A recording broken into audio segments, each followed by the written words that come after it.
Hey, good morning. I bet you think that I skipped day 10, but I didn't. I'm just re-recording it. So, sorry about that. Apparently, I tried to do it without my bud, and the audio was horrible. I tried to edit it and stuff like that, and it didn't work. So, thank you so much for joining this morning. Good morning, day 10 again. Super excited to be here. For those of you that are new to my channel, please like, subscribe, share. Leave a comment down in the comment section.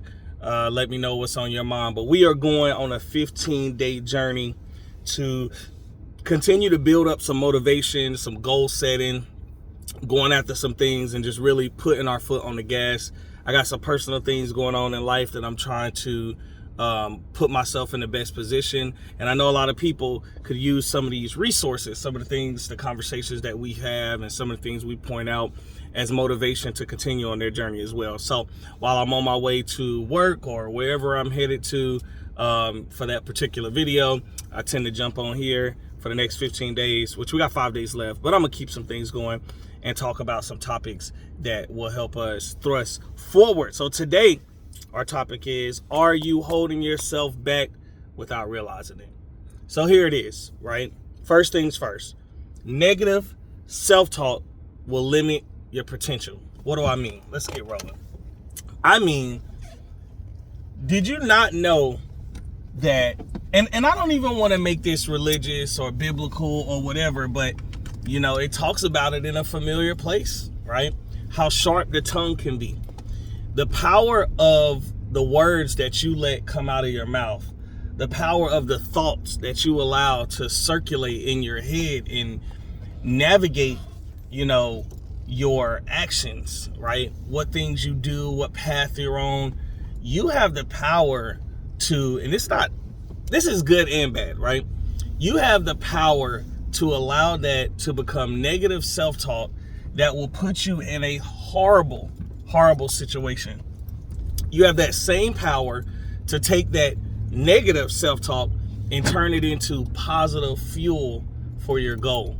And that's the power in it. Like, you have the ability to wake up in the morning on a crappy day, right? This morning I woke up with a headache, all kind of things. I broke my little nail, and then I was telling myself to grab my clippers on the way out, and I forgot them, and then this, and then this, and then this, and then you got all these things going. So I could easily claim right now what type of day it's going to be, and I have the power to say whether that's going to be a negative or positive, or I could jump on here and be positive. Yes, I recorded a video, the sound was messed up, I can't give it to you, I gotta re-record it, right? That could be a negative, but I think it's a positive, because even now I'm having a conversation that I didn't include in my last one, right? So that's a win. Don't allow your negative self-talk to take you away from your plan. Don't allow it to take you away from your fight or whatever it is that you're going for, that promotion, finishing that degree, you know, even increasing how well you maintain parenthood or co-parenting with your ex, or whatever the case may be.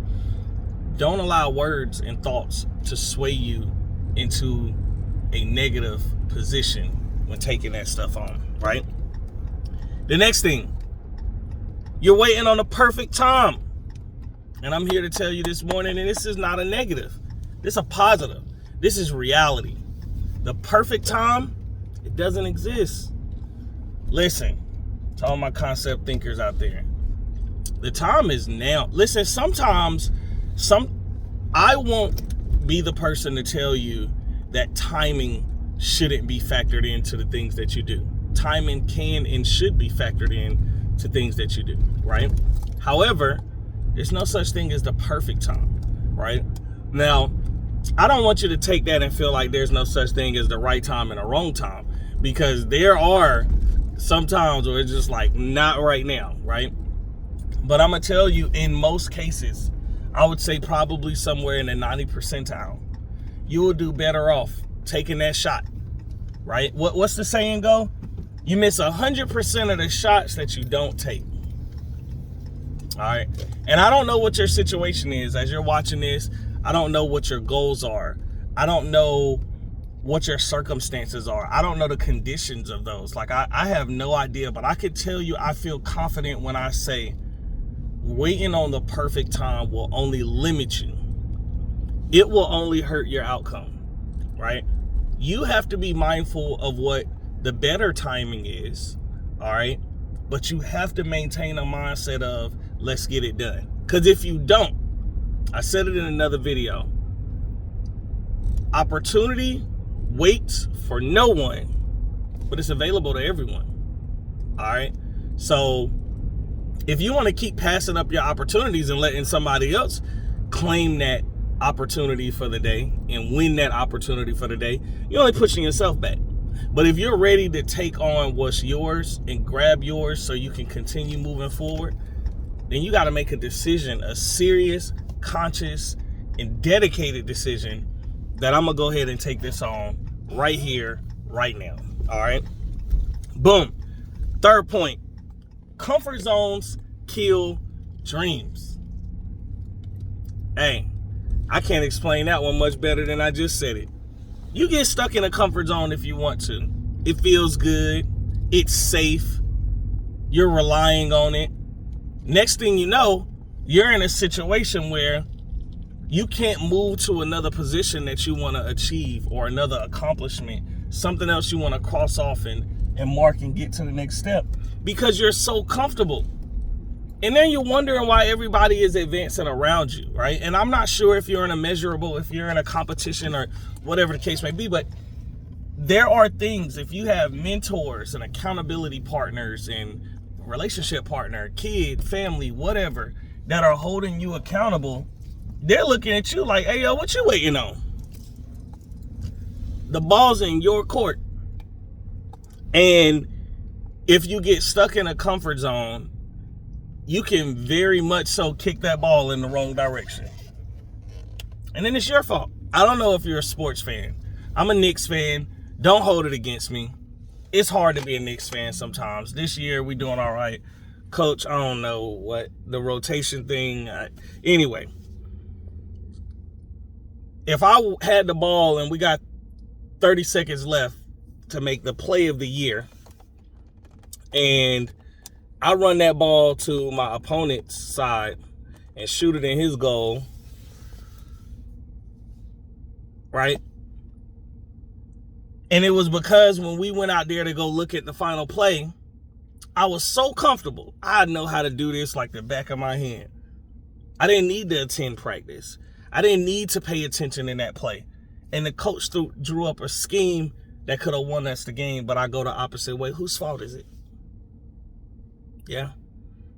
Comfort zones can kill your dreams. Don't be so comfortable that you forget to put the right amount of work in.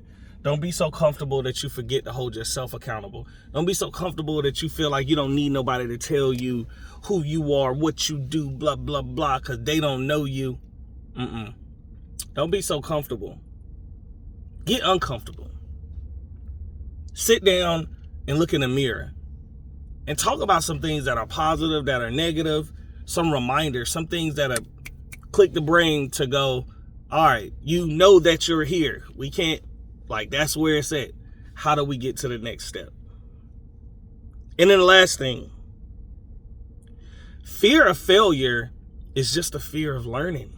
We talked about this, right? And it goes in hand with the comfort zone. You're so scared of what it actually looks like that you just won't do it. You won't participate in the things that you need because you're nervous about something that's irrelevant. And sometimes people are so comfortable bringing up the last point that they like, I don't want to be in management. I don't want to be a supervisor because then I have to manage people. Then I'm graded on what other people do and da-da-da-da-da. You're doubting your leadership. You know you're going to make more money. Okay, so if that's a motivator for you, check. You know you're going to have a better schedule, maybe, right? So if that's a motivator for you, check. But you're scared of how people will respond to your leadership. You're scared of being held accountable for what people do up under you. I get it. I don't agree. Because I think and I know there are so many resources out there that can help you become a better leader. So you being graded on someone else's performance, what if you had the tools and resources to know how to motivate people to put in maximum effort, so that way when you are rated on their performance, it's maximum performance? What are you afraid of? Hey, listen, holding yourself back and not even realizing it, that's a punch in the stomach, right? Now we just went over some points to where you can rethink where you are currently. And if you are your own dilemma, if you're your own roadblock, it's time to get out your own way. We got stuff to do. Hey, listen, it's 2025 this year. And I hope this video, reaches who it needs to reach for years and years and years to come. It's time to put our foot on the gas. Pedal to the metal. Action. Get the hell out of your own way. Let's take it to the next level. I'm super excited. We got 5 days left, and we're going to continue to make sure we're having these conversations, because you got to crush it. You got to crush it. Hey, follow me on Instagram, Facebook, all my social media platforms. I go by Mr. J. Howard. I'm super excited. Today we're getting out of our own way. We're not going to hold ourselves back because we know better. I go by Jay. Have a great day. Thanks.